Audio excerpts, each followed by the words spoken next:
To lead us into this pivotal segment, please welcome the chairman of Times Internet, a visionary who has helped to shape India's digital landscape, Mr. Satyan Gujwani.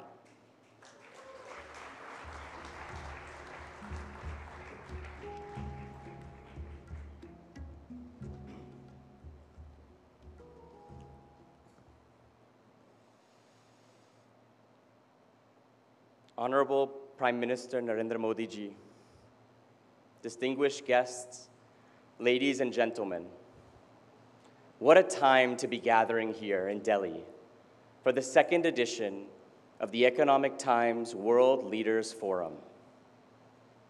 If we sit here in silence and listen deeply, we might just be able to hear the great wheels of historic global alignments turning. Long-held assumptions and friendships all deserve careful reevaluation. The lessons for countries around the world from the events of the last few months is perhaps one that Prime Minister Modi has been championing for years now: Atmanirbharta, or self-reliance. It's now clearer than ever that global cooperation must go hand in hand with national aspiration and assertion. One cannot come at the cost of another. And today, I'm so glad that we are with the one world leader who has refused to bow in the face of opportunistic tactics and arm twisting, even as far too many leaders around the world have chosen to play ball, even at the cost of national pride. Exactly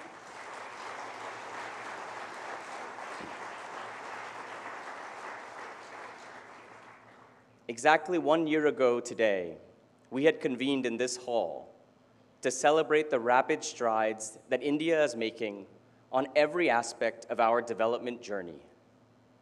India is still the same: daring, responsible, diligent, and with a dil that craves much more. In the meantime, the global stage has become increasingly unstable. A few months ago, we faced an unpardonable attack from a neighbor long accustomed to bargaining through terror. Operation Sindoor, carried out under Prime Minister Modi's decisive leadership, not only gave a fitting reply, but it also effected a reset in how India will respond to any such provocations in the future. Friends, for his decisive leadership in India's hour of need, I say we thank the Prime Minister with a big round of applause.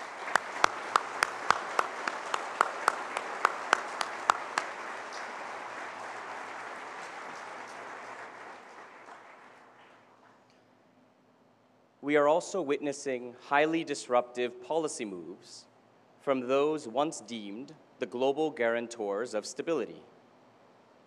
These moves threaten to upend the rules-based order that has held up the world for more than 7 decades.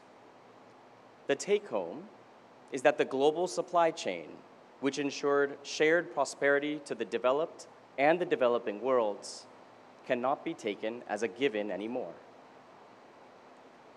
For perspective during challenges such as these, it's useful to take a step back and look at the sweep of our history. We went through 1,000 years of invasions and centuries of crippling colonialism. And yet here we stand, a sovereign, self-reliant, and proud republic, soon to be the world's 3rd largest economy, with its eyes set firmly on the future. No challenge is too big for this eternal nation. Ladies and gentlemen, the faces in this hall itself tell of our greatest strength, our people. You can spot scientists who send missions to the moon and Mars, leaders of institutes who produce CEOs leading the world's biggest corporations, and entrepreneurs who will build companies that change the rules of the game. And that That is a story that no one can put a stop to. Last year, from this very podium, we discussed what propels our journey as a nation, and I used an acronym, TIC: talent, infrastructure, community, and knowledge. These are strengths that don't wash away with the tides of history. India ticks all the boxes. As a nation, we have looked at every crisis as an opportunity. This too is one such moment.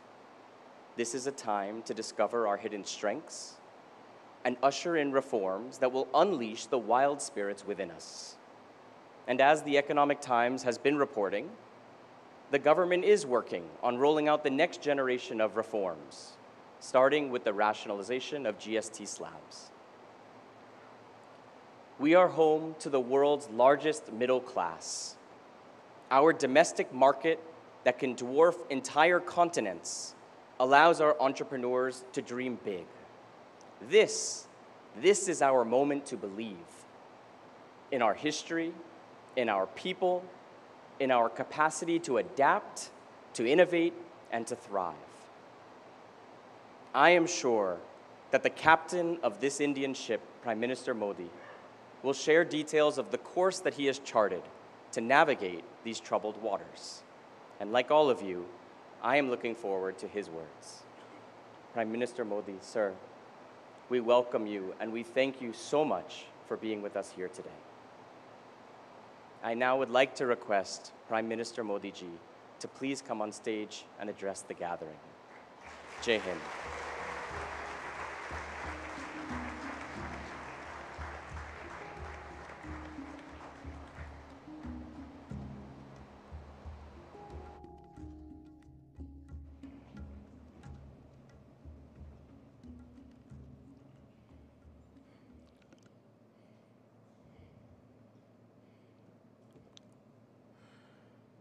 नमस्कार।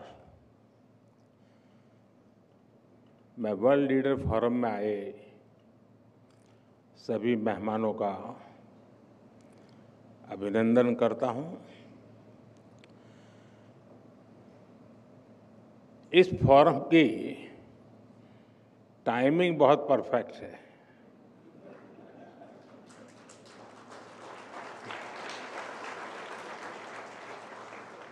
और इसलिए मैं आपकी सराहना करता हूं। अभी पिछले हफ्ते ही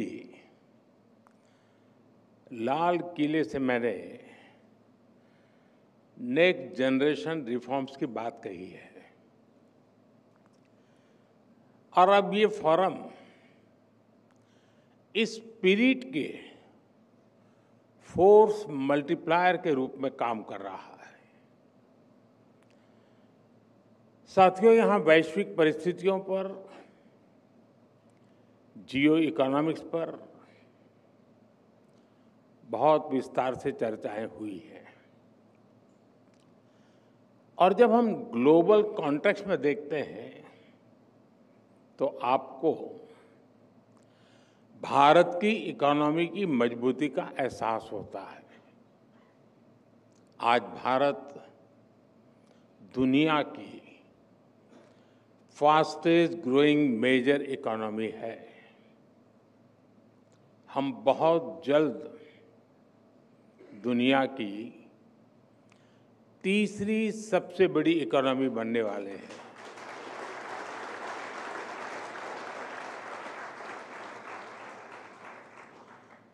एक्सपर्ट कह रहे हैं कि दुनिया की ग्रोथ में भारत का कंट्रीब्यूशन बहुत जल्द करीब 20% होने जा रहा है।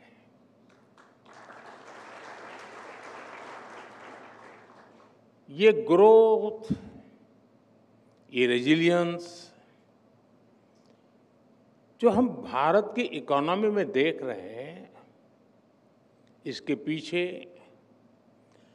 बीते एक दशक में भारत में आई मैक्रो इकोनॉमिक स्टेबिलिटी है। आज हमारा फिस्कल डेफिसिट घटकर 4.4% तक पहुंचने का अनुमान है। और ये तब है जब हमने कोविड का इतना बड़ा संकट झेला है। आज हमारी कंपनियां कैपिटल मार्केट से रिकॉर्ड फंड्स जुटा रही हैं। आज हमारे बैंक्स पहले से कहीं ज्यादा मजबूत है। इन्फ्लेशन बहुत लो है, इंटरेस्ट रेट्स कम है। आज हमारा करंट अकाउंट डेफिसिट कंट्रोल में है। फॉरेक्स रिजर्व भी बहुत मजबूत है। इतना ही नहीं, हर महीने लाखों डोमेस्टिक इन्वेस्टर्स एसआईपीज के जरिए हजारों करोड़ रुपए मार्केट में लगा रहे हैं। साथियों, आप भी जानते हैं, जब इकोनॉमी के फंडामेंटल्स मजबूत होते हैं, उसकी बुनियाद मजबूत होती है, तो उसका प्रभाव भी हर तरफ होता है। मैंने अभी 15 अगस्त को ही इस बारे में विस्तार से चर्चा की है। मैं उन बातों को नहीं दोहराऊंगा, लेकिन 15 अगस्त के आसपास और उसके बाद एक हफ्ते में जो कुछ हुआ है, वो अपने आप में भारत की ग्रोथ स्टोरी का शानदार उदाहरण है। साथियों, अभी लेटेस्ट आंकड़ा आया है कि अकेले जून महीने में, यानी मैं एक महीने की बात करता हूं, अकेले जून के महीने में ईपीएफओ डेटा में 22 लाख फॉर्मल जॉब जुड़ी है। और ये संख्या अब तक के किसी भी महीने से ज्यादा है। भारत की रिटेल इन्फ्लेशन 2017 के बाद सबसे कम स्तर पर है। हमारे फॉरेन एक्सचेंज रिजर्व्स अपने रिकॉर्ड हाई के करीब है। 2014 में हमारी solar PV module manufacturing capacity करीब 2.5 गीगावाट थी। ताजा आंकड़ा है कि आज ये कैपेसिटी 100 गीगावाट के ऐतिहासिक पड़ाव तक पहुंच चुकी है।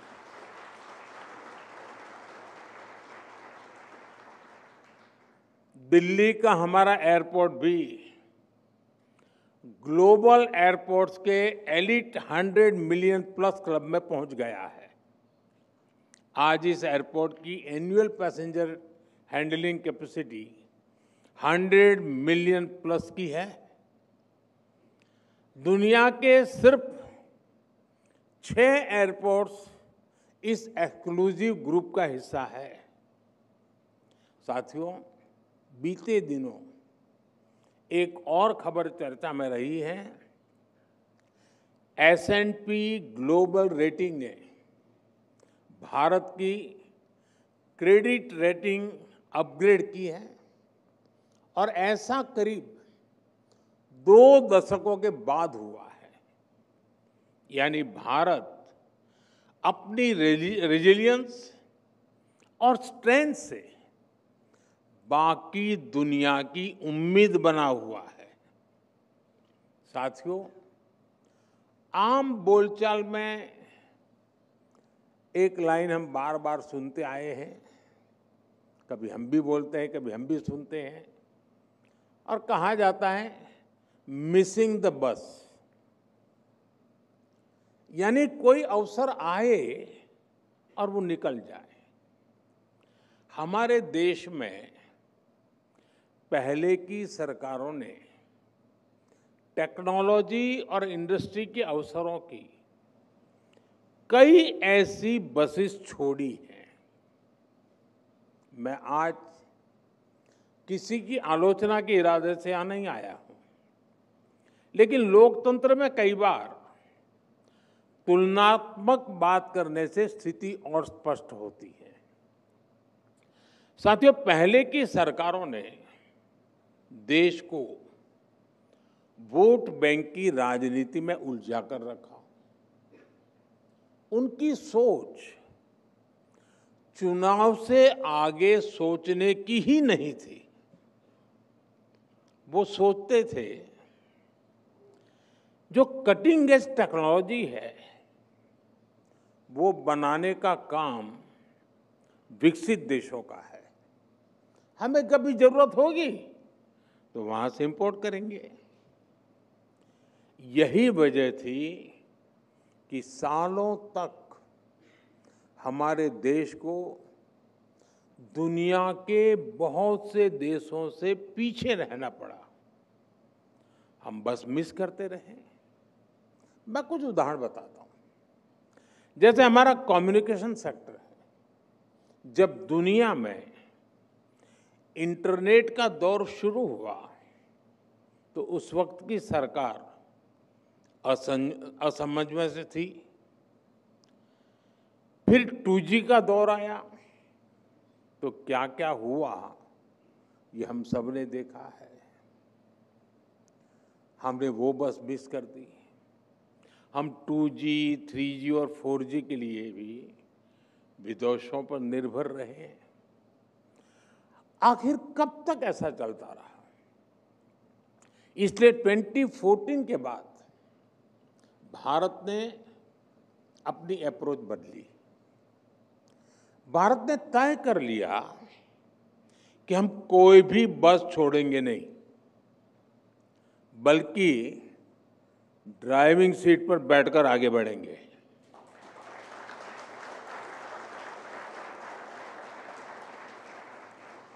और इसलिए हमने पूरा अपना 5G स्टैक देश में ही विकसित किया।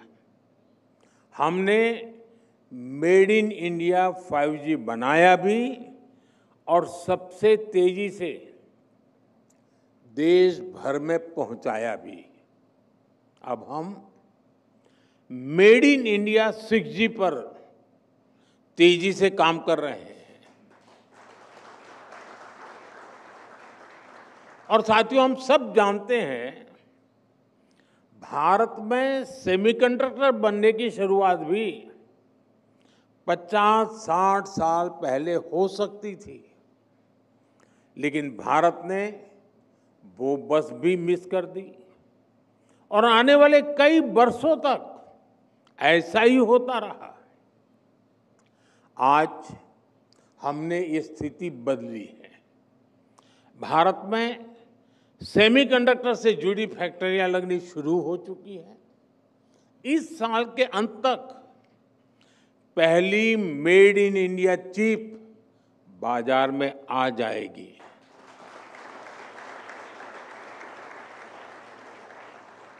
साथियों, आज नेशनल स्पेस डे भी है। मैं आप सभी को नेशनल स्पेस डे की शुभकामनाएं और उसके साथ ही इस सेक्टर की भी बात करूंगा। 2014 से पहले स्पेस मिशंस भी सीमित होते थे और उनका दायरा भी सीमित था। आज 21वीं सदी में जब हर बड़ा देश अंतरिक्ष की संभावनाओं को तलाश रहा है तो भारत कैसे पीछे रहता? इसलिए हमने स्पेस सेक्टर में रिफॉर्म भी किए और इसे प्राइवेट सेक्टर के लिए ओपन भी कर दिया। मैं आपको एक आंकड़ा देता हूं। ईयर 1979 से 2014 तक भारत में सिर्फ 42 मिशन हुए थे। यानी 35 इयर्स में 42 मिशंस। आपको ये जानकर खुशी होगी कि पिछले 11 सालों में 60 से ज्यादा मिशन पूरे हो चुके हैं।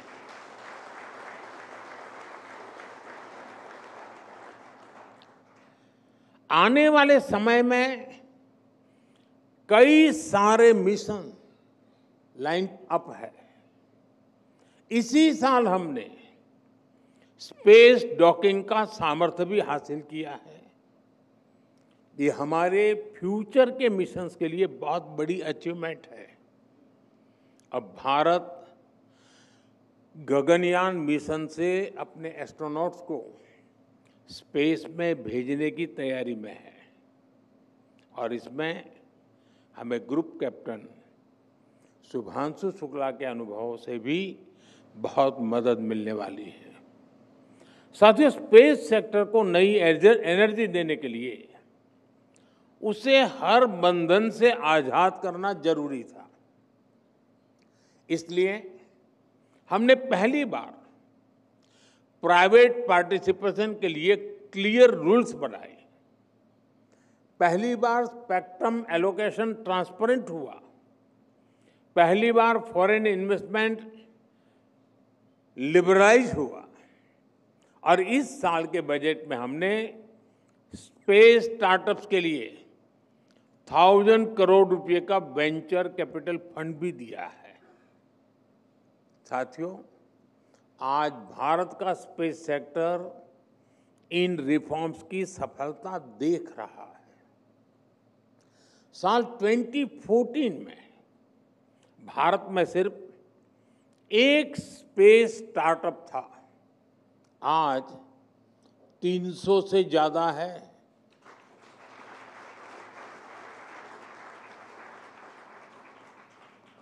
और वो समय भी दूर नहीं जब अंतरिक्ष में हमारा अपना स्पेस स्टेशन होगा। साथियों, हम इंक्रीमेंटल चेंज के लिए नहीं बल्कि क्वांटम जंप का लक्ष्य लेकर आगे बढ़ रहे हैं। और रिफॉर्म्स हमारे लिए न कंपल्सन है, न क्राइसिस ड्रिवन है, ये हमारा कमिटमेंट है, हमारा कन्विक्शन है।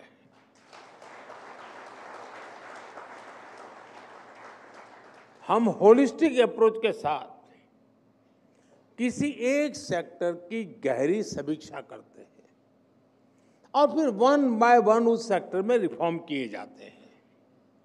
फ्रेंड, कुछ ही दिन पहले संसद का मॉनसून सत्र समाप्त हुआ है।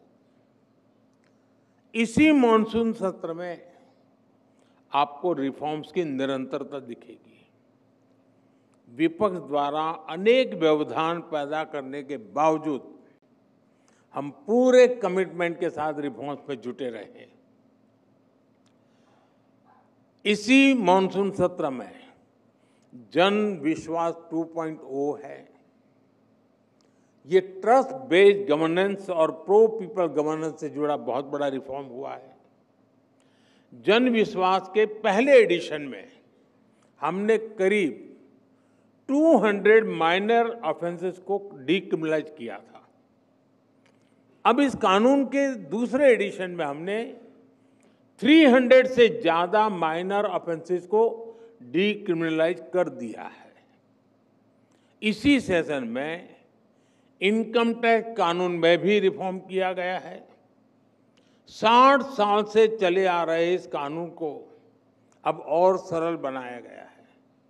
और इसमें भी एक खास बात है, पहले इस कानून की भाषा ऐसी थी कि सिर्फ वकील या सीए ही इसे ठीक से समझ पाते थे, लेकिन अब इनकम टैक्स बिल को देश के सामान्य टैक्स पेयर की भाषा में तैयार किया गया है। ये दिखाता है कि नागरिकों के हितों को लेकर हमारी सरकार कितनी संवेदनशील है। साथियों, इसी मॉनसून सेशन में माइनिंग से जुड़े कानूनों में भी बहुत संशोधन किया गया है। शिपिंग और पोर्ट से जुड़े कानून भी बदले गए हैं। ये कानून भी अंग्रेजों के जमाने से ऐसे ही चले आ रहे थे। अब जो सुधार हुए हैं वो भारत की ब्लू इकोनॉमी को, पोर्ट लेड डेवलपमेंट को बढ़ावा देंगे। इसी तरह स्पोर्ट्स सेक्टर में भी नए रिफॉर्म किए गए हैं। हम भारत को बड़े इवेंट्स के लिए तैयार कर रहे हैं। स्पोर्ट्स इकोनॉमी के पूरे इकोसिस्टम का निर्माण कर रहे हैं। इसलिए सरकार नई नेशनल स्पोर्ट्स पॉलिसी खेलो भारत नीति लेकर भी आई है। साथियों, जो लक्ष्य हासिल कर लिया उसी में संतुष्ट हो जाऊं, इतना करके बहुत हो गया, मोदी आराम कर लेगा, ये मेरे स्वभाव में नहीं है।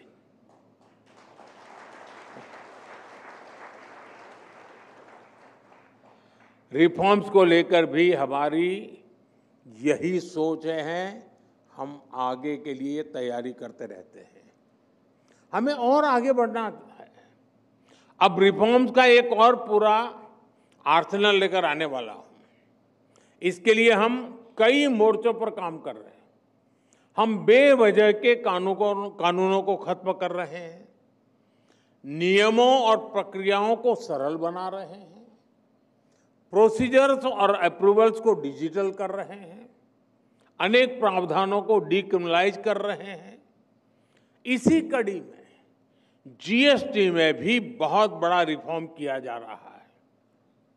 इस दिवाली तक ये प्रक्रिया पूरी हो जाएगी। इससे जीएसटी और आसान बनेगा और कीमतें भी कम होगी।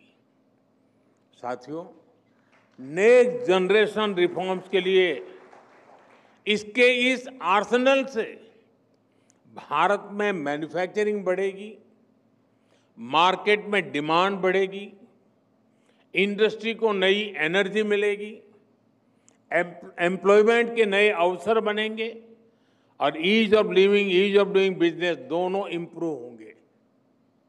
साथियों, आज भारत 2047 तक विकसित होने के लिए पूरी शक्ति से जुटा है और विकसित भारत का आधार आत्मनिर्भर भारत है। आत्मनिर्भर भारत को भी हमें 3 पैरामीटर्स पर देखने की जरूरत है। ये पैरामीटर है स्पीड, स्केल और स्कोप।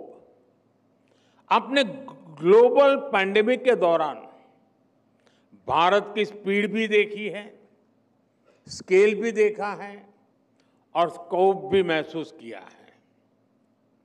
आपको याद होगा उस समय कैसे एकदम बहुत सारी चीजों की जरूरत पड़ गई थी और दूसरी तरफ ग्लोबल सप्लाई चेन भी एकदम ठप हो गई थी।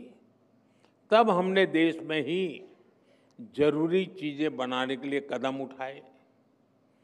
देखते ही देखते हमने बहुत बड़ी मात्रा में टेस्टिंग किट्स बनाए, वेंटिलेटर्स बनाए, देश भर के अस्पतालों में ऑक्सीजन प्लांट्स लगाए।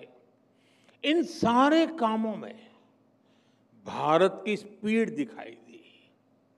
हमने देश के कोने कोने में जाकर अपने नागरिकों को 220 करोड़ से ज्यादा मेड इन इंडिया वैक्सीन लगाई और वो भी बिल्कुल मुफ्त।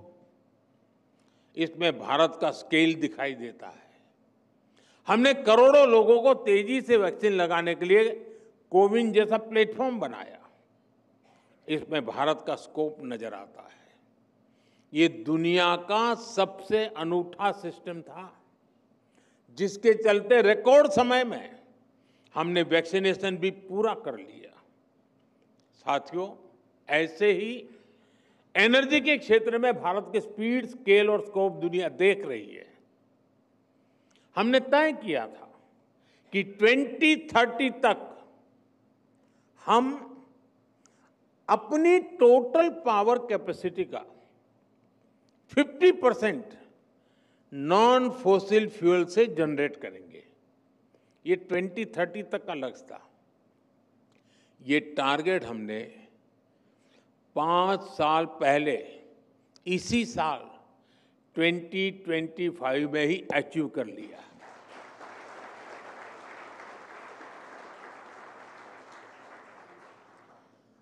साथियों, पहले के समय जो नीतियां थी उसमें इंपोर्ट पर बहुत जोर रहा। लोगों के अपने फायदे थे, अपने खेल थे। लेकिन आज आत्मनिर्भर होता भारत एक्सपोर्ट में भी नए रिकॉर्ड बना रहा है। पिछले 1 साल में हमने 4 लाख करोड़ रुपए के एग्रीकल्चर प्रोडक्ट एक्सपोर्ट किए हैं। पिछले 1 साल में पूरी दुनिया में 800 करोड़ वैक्सीन डोज बनी है। इसमें 400 करोड़ भारत में ही बनी है। आजादी के 6.5 दशक में हमारा इलेक्ट्रॉनिक्स एक्सपोर्ट 35,000 करोड़ रुपए के आसपास पहुंच पाया था। आज ये करीब 3.25 लाख करोड़ रुपए तक पहुंच रहा है। साथियों, 2014 तक भारत 50,000 करोड़ रुपए के आसपास के ऑटोमोबाइल एक्सपोर्ट करता था। आज भारत 1 साल में 1,20,000 करोड़ रुपए के ऑटोमोबाइल एक्सपोर्ट कर रहा है। आज हम मेट्रो कोच, रेल कोच से लेकर रेल लोकोमोटिव तक एक्सपोर्ट करने लगे हैं। वैसे आपके बीच आया हूं तो भारत की एक और सफलता के बारे में आपको बता दूं। भारत अब दुनिया के 100 कंट्रीज को इलेक्ट्रिक व्हीकल भी एक्सपोर्ट करने जा रहा है। 2 दिन के बाद 26 अगस्त को इससे जुड़ा एक बहुत बड़ा कार्यक्रम भी हो रहा है। साथियों, आप सभी जानते हैं देश की प्रगति का बहुत बड़ा आधार रिसर्च भी है। इंपोर्टेड रिसर्च से गुजारा तो हो सकता है, लेकिन जो हमारा संकल्प है वो सिद्ध नहीं हो सकता। इसलिए रिसर्च फील्ड में हमें अर्जेंसी चाहिए, वैसा माइंडसेट चाहिए। हमने रिसर्च को प्रोत्साहित करने के लिए बहुत तेजी से काम किया है। इसके लिए जो जरूरी पॉलिसी और प्लेटफॉर्म चाहिए उस पर भी हम लगातार काम कर रहे हैं। आज रिसर्च और डेवलपमेंट पर होने वाला खर्च 2014 की तुलना में 2 गुने से भी अधिक हो गया है। 2014 की तुलना में फाइल किए जाने वाले पेटेंट्स की संख्या भी 17 टाइम ज्यादा हो गई है। हमने करीब 6,000 हायर एजुकेशन इंस्टीट्यूट में रिसर्च एंड डेवलपमेंट सेल्स स्थापित किए हैं। वन नेशन वन सब्सक्रिप्शन से भी आप परिचित हैं। इसने छात्रों के लिए विश्व स्तरीय रिसर्च जर्नल्स तक पहुंचने में उनको बहुत आसान बना दिया है। हमने 50,000 करोड़ रुपए के बजट के साथ नेशनल रिसर्च फाउंडेशन बनाया है। 1 लाख करोड़ रुपए की research development fund innovation scheme को भी मंजूरी दी थी। लक्ष्य ये है कि प्राइवेट सेक्टर में, विशेषकर सनराइज और स्ट्रेटेजिक सेक्टर में नई रिसर्च को सपोर्ट मिले। साथियों, यहाँ इस समिट में इंडस्ट्री के भी बड़े बड़े दिग्गज भी हैं। आज समय की मांग है कि इंडस्ट्री और प्राइवेट सेक्टर आगे आए। विशेषकर clean energy, quantum technology, battery storage, advance materials और बायोटेक्नोलॉजी जैसे सेक्टर्स पे रिसर्च पर अपना काम और अपना निवेश बढ़ाएं। इससे विकसित भारत के संकल्प को नई एनर्जी मिलेगी। साथियों, रिफॉर्म, परफॉर्म, ट्रांसफॉर्म के मंत्र पर चल रहा भारत आज उस स्थिति में है कि वो दुनिया को धीमी ग्रोथ से बाहर निकाल सकता है। हम ठहरे हुए पानी में किनारे पर बैठ करके कंकड़ मारकर एंजॉय करने वाले लोग नहीं हैं।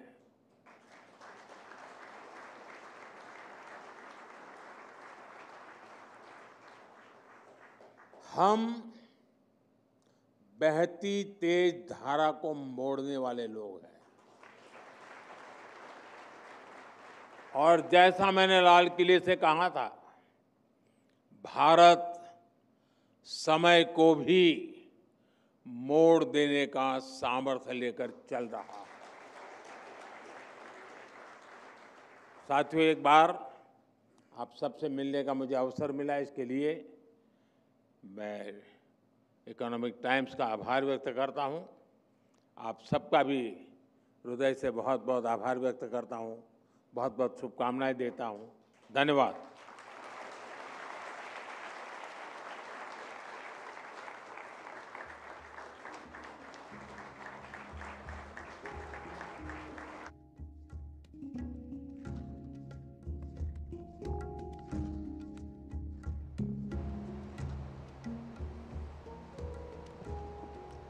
Thank you, Honorable Prime Minister, for your visionary and for your transformative words.